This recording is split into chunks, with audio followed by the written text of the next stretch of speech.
And you're live. Dream Show Live, all the way from the Snowpocalypse, 2025.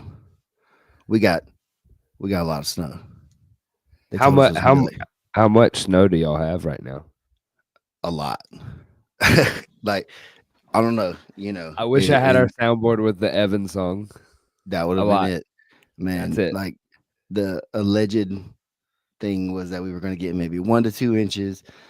And it's like, oh yeah, man, I don't know. We'll be fine. We'll just kind of play it by ear, and see what's up. And then yesterday it started snowing about 2 p.m., 2:30, and then it snowed until probably midnight, pretty consistently, and it got harder. As time went on, it looks Yeah. like I don't know an official measurement, but we got like 4 to 6 inches, I would say probably. Right. Like it goes up to my ankle at least. If you step down into it, it's a lot of snow for Yeah. here. Yeah. If you never, I don't know, I've never been in it like that before. Like we've had snow before. I think 2014, Yeah. when we lived here in Macon, and it wasn't this much. And then people are saying in 2018, I think it snowed here, but we weren't here, Yeah. so we didn't get to experience that. I mean, I saw snow like actually on sand, like in Destin. Yeah, like a lot of the beaches down that way got snow. Several parts of the South, Georgia, Alabama, North Florida area got a few inches of snow also. Yeah. So That's crazy. yeah, it really is. It's it's Yeah. interesting. I don't know how long it, lasts or whatever, but that's Like gonna how be the long it'll issue stick now. around, but yeah. Yeah, Yeah. we got Now plenty. it'll melt and whatnot. Like I guess it just depends. Like the last couple weeks on the temperature, as freezing things does. Yeah, let's see what they say. What they talking about. That's we were just in Boston. It's 26 right now. So it's still, and it ain't gonna get but to 36 all day. So what? we're gonna be holding for a little bit. It says record snowfall. That's -6 in Celsius. I'm not from Canada. Look at. I'm trying to be more international, sir. Oh, do y'all do Celsius down there in Mexico? Yeah. Y'all are metric? Everywhere is metric other than us. It's Wow. literally everybody else but us. Well, okay then. And then they do what? Where is it in Europe? In England, they do stone for weight, whatever that is. Yeah. How much is a stone? Like he comes in at 34.5 stone. You're like, what?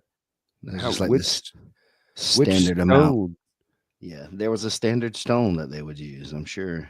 Right, but what if Frederick has a different stone than Leonard, It wasn't his, it was the official the weight magistrate? stone. Yeah, you had to have this one stone is the one it was. Okay, that makes sense. Well, anyway, One stone is 14 pounds. So huh. that's a lot different than the metric. That's hard math. Yeah, 14 stones. Okay. Yeah. So, yeah, we just, everything's crazy right now. World's upside down.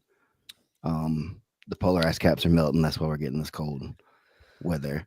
Is that your And theory? That's what you're going with? I heard somebody else say that, and I was like, oh, it's plausible. Right. I did see a documentary once that was talking about the fact that like not necessarily like the polar ice caps, but there has been like passageways above Canada that are melting. Mhm. And that's creating a whole new like ocean fair and thing. And like that's what a lot of these like geopolitical like things are about is like where the trade routes are allowed to go. Well, we've never been able to pass where that all that ice was. And now as it melts, like they're able to like pass through there, which beyond the ice wall. I'm with you. Okay. I mean, it could be. There's a lot of ice. I've seen aliens. walls of ice. Yeah. They said they haven't said aliens aren't real. Somebody said they found an alien ship down in Antarctica.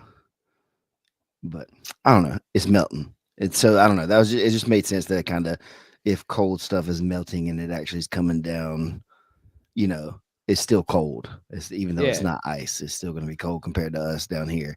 So if that is true, I mean, I could follow that logically that that could be a thing. Now, whether that's human, whatever, I don't know, global warming, whatever. Like there's Yeah. climate changing stuff that happens all the time. So I'm not going to say who's what, but definitely the climate changes. There's ice Well, ages and all kinds of shit. yeah, that's what I was gonna say. Everybody agrees on that. Is that like everybody disagrees on the different like why is it warming or why is different changing and whatnot. But it's like yeah, like all of North America was underneath a sheet of ice at some point. Yeah.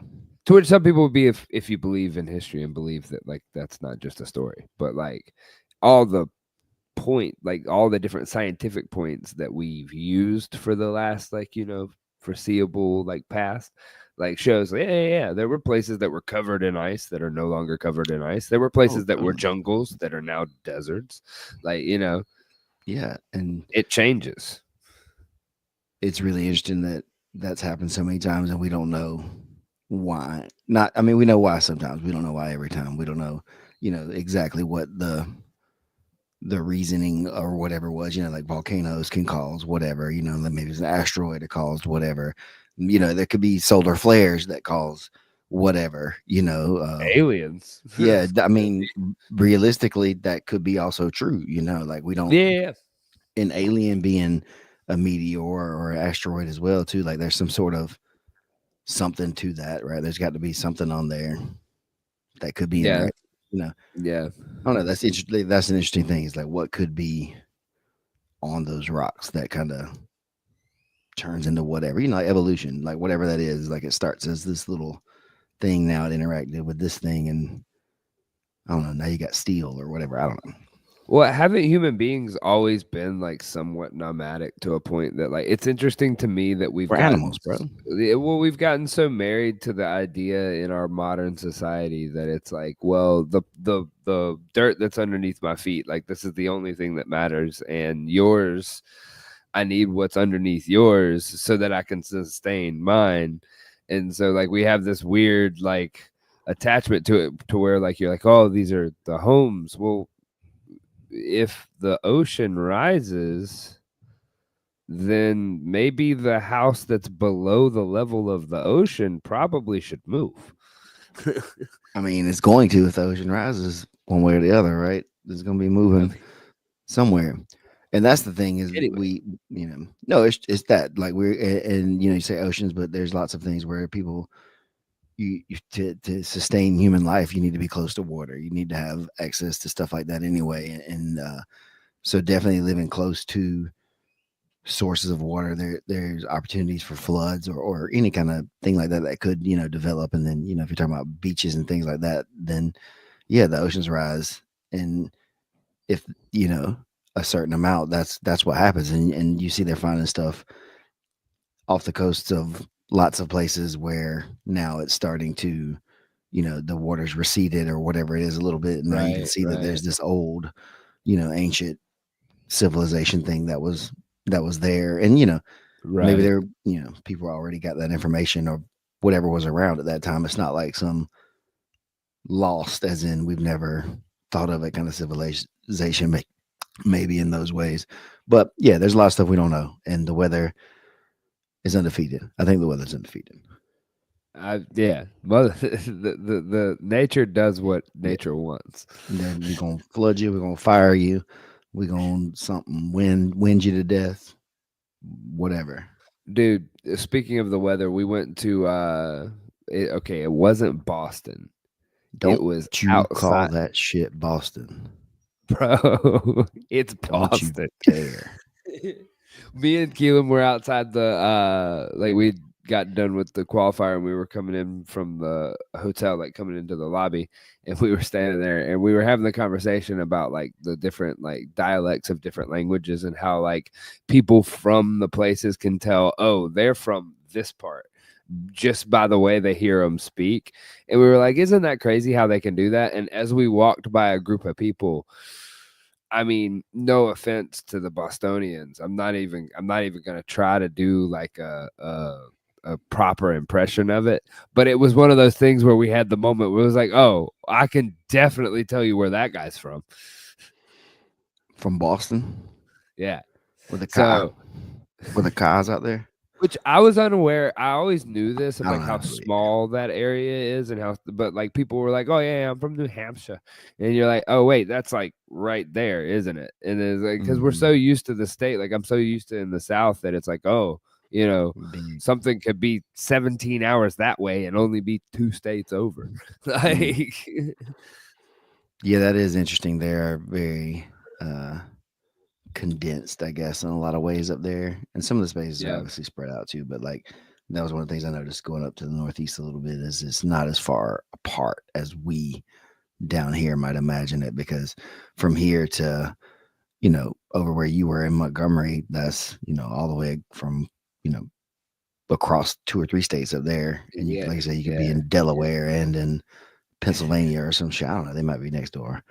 I gotta bust out my map. Yeah, New But England gets confusing on the geography. But it well, they was just they finagled those lines very very much up there. But I feel like the accent though is what I was getting at is from how cold it is. Like it makes you want to speak that way. Like it's dude, I was so cold. Like I got off the plane and I was in my little like thin little hoodie and like my shorty shorts and I stopped in the parking lot, opened my bag and pulled out my sweatpants to pull them on over my shorts like before I went outside. Like it was nice. we were ill prepared, but it was a good turnout. I was impressed. It turns out that when it snows up there, they just continue They don't to care. do life. Yeah, they just keep doing life, flying planes in and out, like no big deal. It's like yes, well, it's like this multiple Yeah. times a year. For extended periods of time. Like we would when I went to shoot, was that PGF last year? And I think I told you guys I flew through Denver. They Oh they had yeah, to, they yeah, had to like yeah, de-ice our plane and stuff. It was all snowing there, and yeah, it was like, yeah. what? It was pretty warm here or whatever at that point. It's always pretty warm here, I guess, in comparison to lots of places. But Yeah. uh, it's really weird. You jump in all these different climates, and we're used to basically like a more mono climate, even though it'll rain, but that's about it. It's still just kind of humid and mostly warm. You get Uh, to in the South, like especially like Georgia, Alabama, Mississippi. You get hot and cold. That's it. It gets really cold a couple times, and then it's just hot. Let me pull up something really quick here. Oh, you coming in with resources? I thought I had it pulled up, but that was the Austin one. You pulling up the Boston qualifier? Yeah, I thought I already had that one up, but I didn't end up having it. I was impressed. I've liked the qualifier so far. As far as like for one participation wise, we've never really had ones where every single one is pretty full, like pretty good. Like even with the bad weather indicator, we had a pretty full card. So like, the people that are showing up for the qualifiers is consistently I mean, you got guys, there's a lot of guys that are doing the thing now. I wanted to talk to you about that today is that like there's a couple of these guys that like are riding around and showing up to the qualifiers and like doing the whole Doing the Isaac. Are we renaming it? Are you saving it? I heard part of the show where you and Negab were talking about the Rudy route. Yeah, he brought that up a little bit, I guess, the other day. And I don't know. I guess I thought that would never maybe be a thing again, but you just keep hoping this will die. well, no, it's like it's fine, dude. It's part of the story. It's part of everything. Yeah. It's funny, it is what it is. But I mean, like, the thing is that there are guys that are showing up to multiple qualifiers so far, and then but they're not necessarily, again, whatever, it's you, but they're not like taking too much damage. It doesn't seem like yet, or it doesn't feel like the same thing. It feels like, I don't know, the level's so much higher overall. It's one of the differences now. 100%. It's like 100%. everybody is so much better than they were, numbers wise at season 3 for these qualifiers. Yeah, yeah, Because I yeah. think for a few of yours, there were 3 or 4 people sometimes that kind of were there, or 5, whatever. Sometimes, and these guys, we're looking at these. There's deep Yeah, that's what I was names. getting at. Yeah. I mean, Um, you're talking about like guys that are traveling around the country that they're already on the scene. yeah, Yeah. yeah. And so we saw again from previous qualifier indicator, it was Joshua Flores, Dylan Garofalo, and who was the other guy? There was one more person I can't. I feel like I thought that I saw twice, but I can't see his name in here. Or maybe he didn't make it. Yeah, he didn't make it. He Okay. didn't make. Are you thinking of Weintraub? Yeah, I think so. But I Yeah, didn't see he his didn't. name. He didn't go. Yeah, so there's a few people that were gonna make it but couldn't make it, and whatever, maybe travel stuff like that was going in. Definitely super impressive performance by Dominic Mejia. Uh, he's gonna be good for the season. He's got a good energy. Seems like he's not afraid of the Do you camera. want to? Do You you know, want to know when he started training? yesterday 3 years is old. is another one. Oh, 3 years old. I was about to say, is he another one of these? I've only been training for 2 days, No, guys. my man, my man said Good, my. good for I him. asked him at dinner. I was like, "When did you start training?" He was like, like 3 years old." And I was like, "Did you take any breaks?" He was like, a little bit, not really. I was like, "Oh my god." Nice. Yeah. Like you've got 2 decades worth of experience on everyone. That's crazy. But That's yeah, yeah. watching him go through that bracket and roll, I was impressed.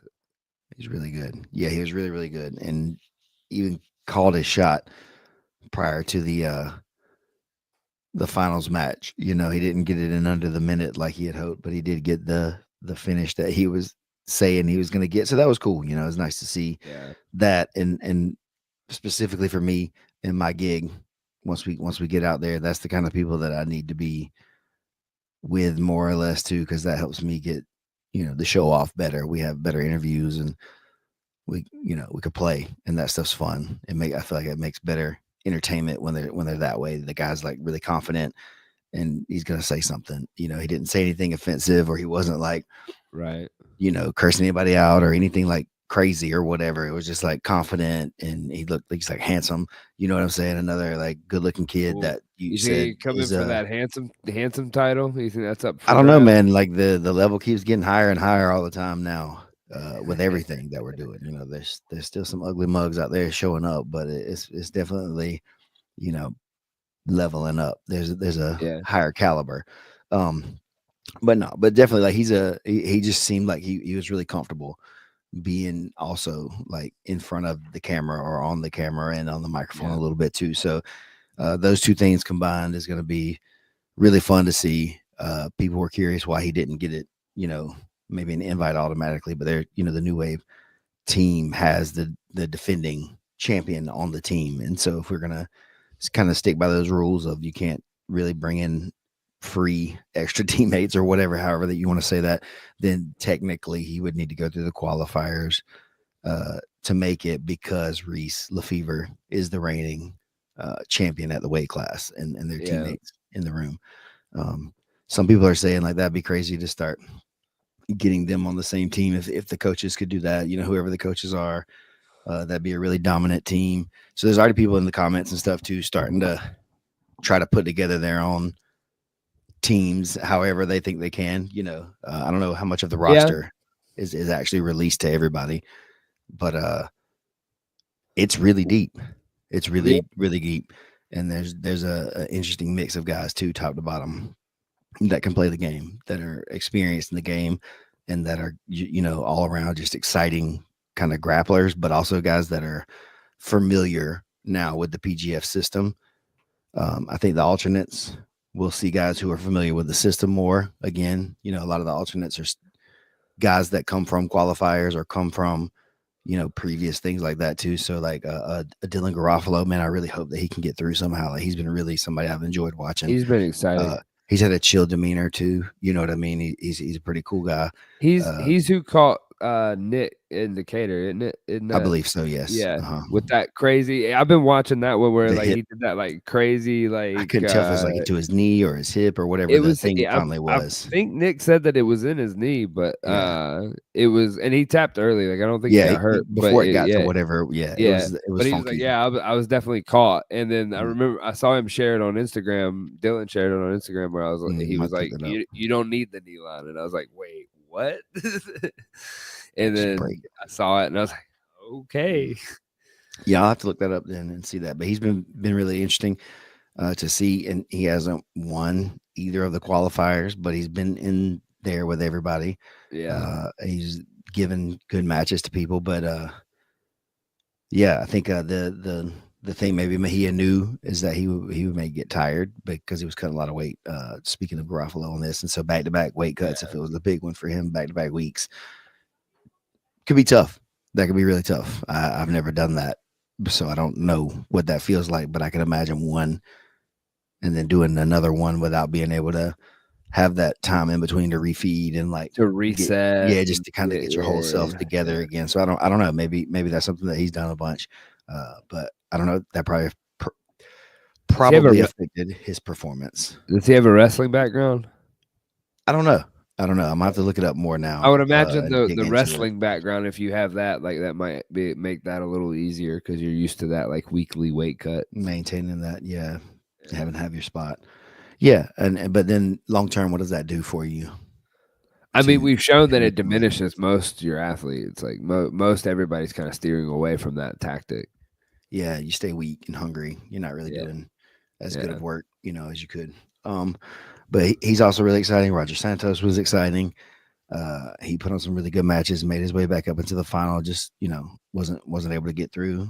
He beat Garofalo, so possibly somebody that can make it through into another qualifier if he's trying, or definitely somebody that Brandon was really excited about and high on. So that'll be the kind of guy that gets invited, typically a lot more too, is if you're somebody that's he's into, because if he likes your style for the game, then that's good.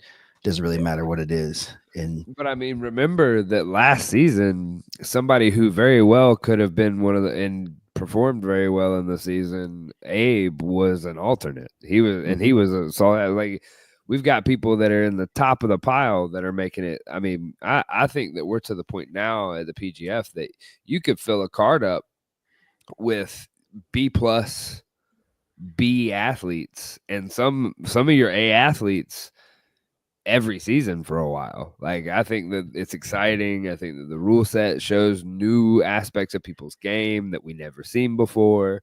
It tests things, it answers things. Like, we got a lot of answers about Ryan last season, of like, oh wow, like he really and I've trained with Ryan. Like I remember Ryan back like when he first got his brown belt. And so, like, the answers that I've heard people like the questions I've heard people asking answers for about him is like, no, no, no, no, yeah, he's good. Like, I mean, he's good, yeah, and he had to grow up some, yeah, and some people aren't gonna be very dominant through every level always. They're going to be good, always competitive and solid, but some people, it just takes a certain element and amount of time to find your stride, and for him maybe it was getting with Sean and Chase and those guys playing in Atlanta so he could have that support structure system, whatever it is that is there for him, that's made him really start making that climb up to the upper echelon to be able to stay there. Um, One thing I think people maybe don't understand is that they are very smart about what they're doing, and so they are going to play the game, whatever the yeah, game is that's there. And if you tell them they've got 4 days, then they're going to figure out the best way to win within that 4 day period. If you tell them it's 6 minutes, they're going to figure out the best way they can to try to run that 6 minute fade and get what they got to get. And not everybody's going to have the ability to play both in all sides, right? That's the thing. But once you get to that highest level, you've now had enough iterations, right? You've been reincarnated enough times as an athlete that you can play anything if you kept growing and kept learning, and you have that team of people around you who can help every time you've got something coming up, right? That's the biggest thing, and they do that very well. They do that very, very well. Yeah, well, I mean, it's the game like aspect that they're really good at. I mean, we saw that, and I mean, doing the throwbacks on PGF, like the PGF season was it my season? Yeah, it was my season where everybody played Plinko or the Connect Four, right? Hmm. And you remember how they were like Sean started winning, and everybody was like, "Oh, Sean, did you practice?" He was like, "Nah." And then somebody was like, "Well, he did play all of us in the gym every single night until the last person left." And it was like, "That's called practice." Just We talk playing, about man. We're just practice. playing. Mm-mm. Yeah, and that's it, right? It all lies in preparation a lot of times, and for these higher level events like this, it makes all the difference if you're really prepared or not. If you're kind of prepared or not, and if you're unprepared, it's gonna show. The days of just being that athletic and that good and just showing up unprepared and being able to win are not gonna happen. It's not gonna happen anymore, especially PGF. But like I think most of the majors, if whatever you want to qualify as a major, now Yeah. if you're not ready to go, you're gonna get took out by these guys. Like again, 23-year-olds or whatever they've been training for 20 years. Uh, yeah, that's where.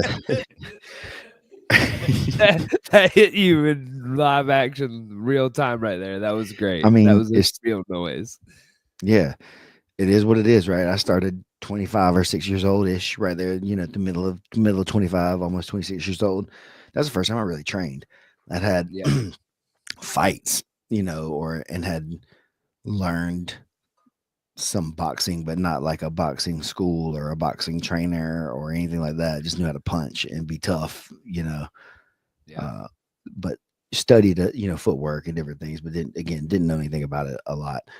And then grappling and stuff, yeah, nothing until mid 20s, and now these kids, that's all they know. They don't know not doing that, Yeah. and that's going to be a difference, and they're coming here. They're coming to the PGF. They've been taking over the sport in general, as time goes along.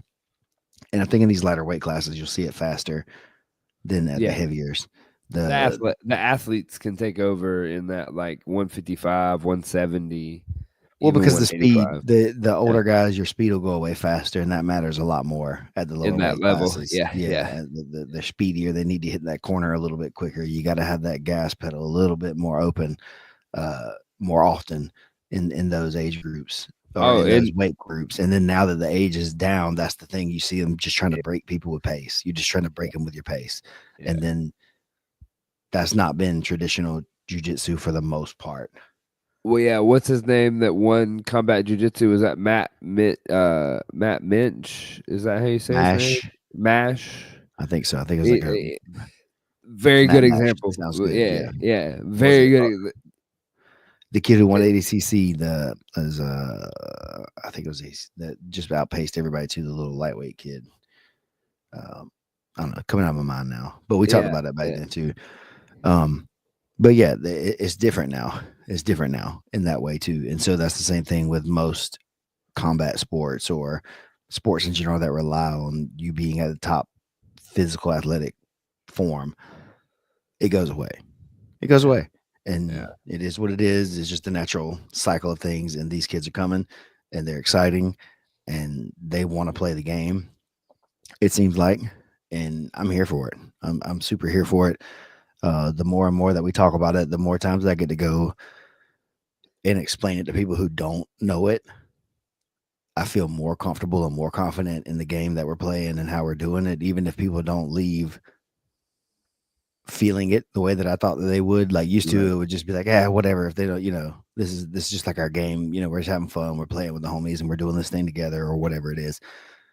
But now that we've really, really, really worked on it as a whole, like the philosophy of it or the spirit of it or whatever you want to kind of call it, it's really I think, come to me in a way, and we're really working on to like fine tuning it down, and it's a lot of fun. It's a lot of fun, and I think that people will enjoy to play this and watch this and Yeah. see it played out, over the course of seasons with different people, and honestly, like having the best guys is great. Best meaning, top names or top athletic, people that people Yeah. know.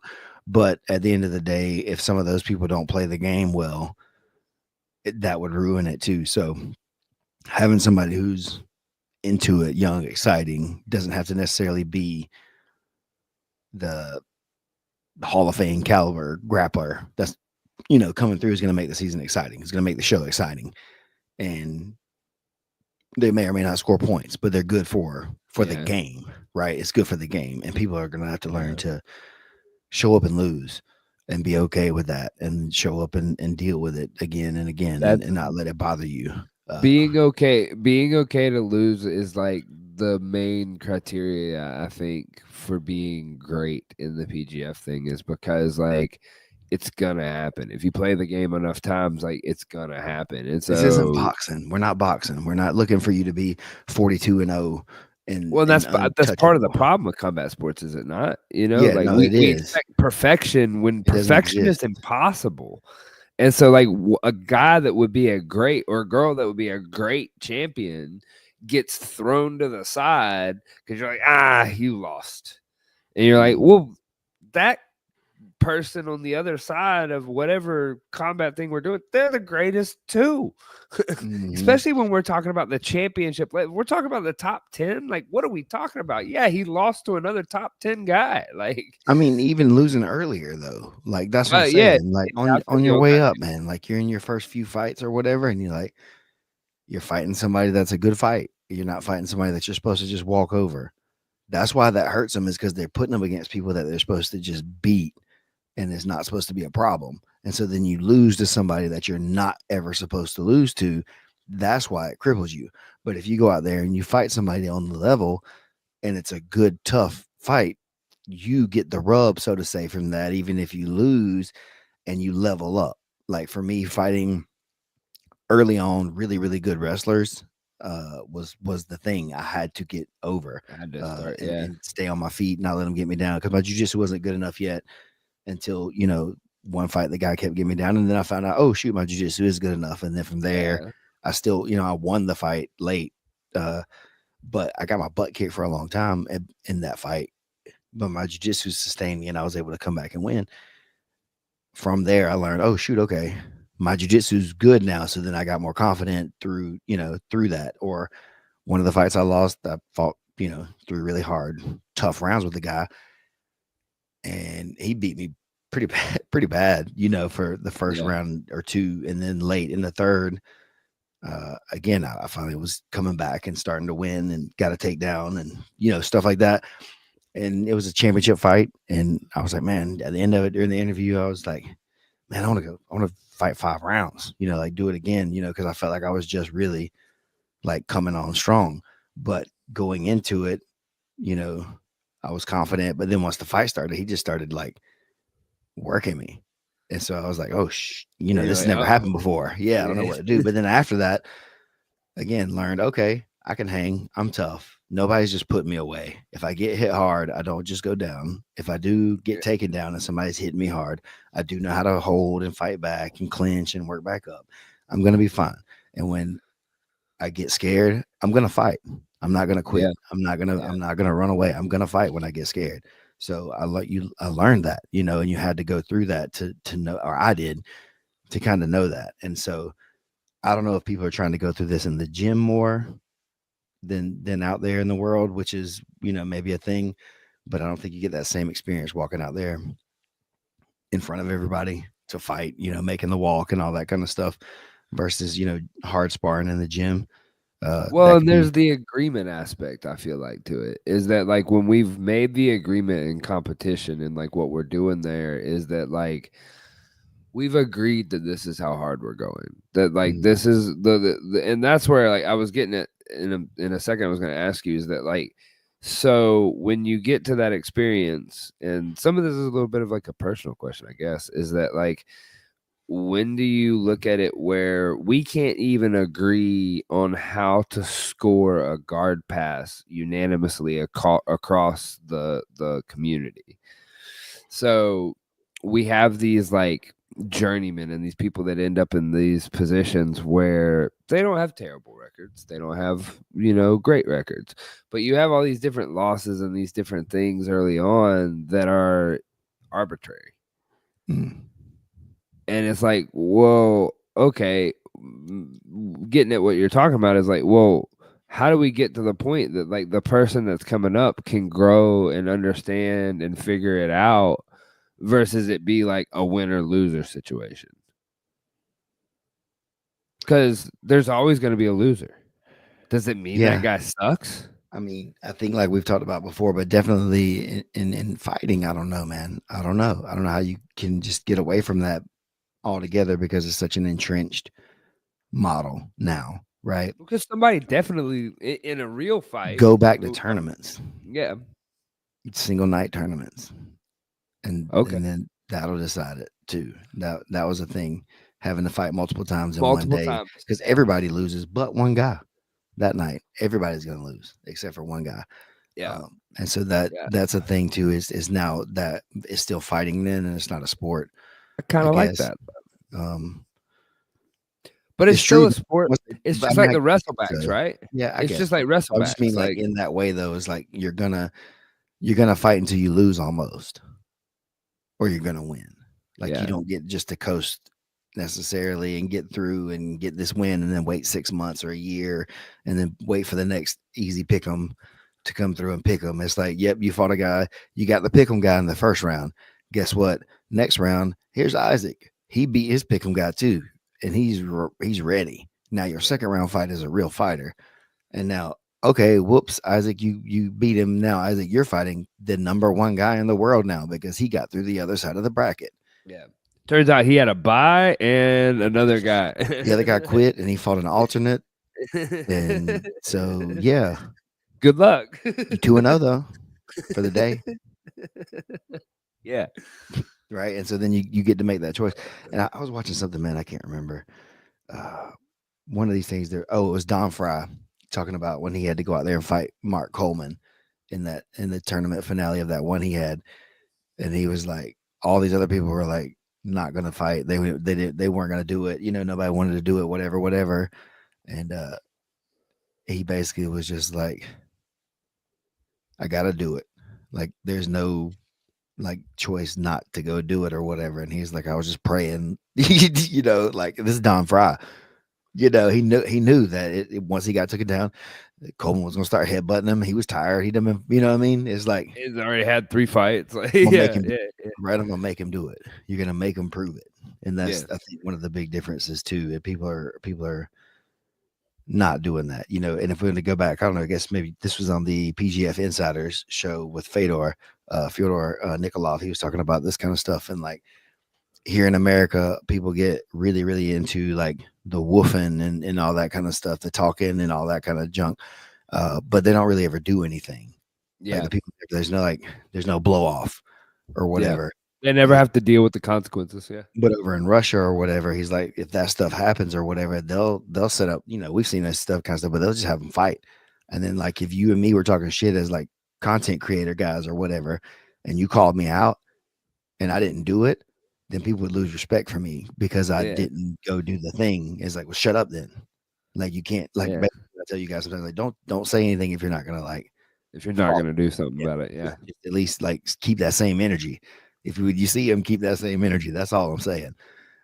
And so he was like, that's one of the big problems he had with like this kind of culture is everybody, is just barking and there's no like blow off coming. And they know that.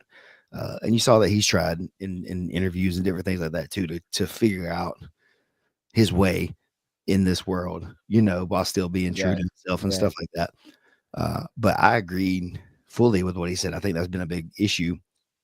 And we're sort of seeing it some with these influencer fights and things like that, but it's still not the same thing. It's still not the culture to where you can just challenge somebody to fight about it, and then that'll solve it if they don't want to like at least handle it. But if you go out there and fight them, you can lose and still keep talking shit, Yeah, right? that's the point. Yeah, I mean, at least you went out there and did it, right? Right. I could, you kick my ass, I don't care. You still suck at whatever we were doing other than that, right? Yeah, You're yeah, still yeah. dumb. You can I, fight I though. feel you. I feel you. I feel you. But you know what I mean? My opinion can still be like, but I'm sitting here just saying all these things, and I want to at least go stand up for it or whatever. You know, I don't know. There's a lot of stuff that's like that, and you'll see guys. When a guy has been hand fed opponents or protected or taken care of a lot, when they finally get to that guy, when they finally hit that first like boss level fighter, and you get your shit rocked, some people can't come back. Yeah, They don't make it back from there, and yeah, it is just shit. Your self image, who you thought you were, is gone. yeah. And now, if you were invincible, Oof, who are you now? Right. bro. And so I was glad for me that I got my experience earlier rather Yeah, than later, because I know I probably would have been one of those guys, because I mean, I'd only won like 3 or 4 fights, and then I lost, and yeah, I was like, okay, I'm just a regular dude. But yeah. I was right before that. Shoot, Couldn't tell I, you nothing. I'll beat everybody, Everybody in this room. anybody, especially this room, especially everybody in this room. You know, Yeah, yeah, yeah.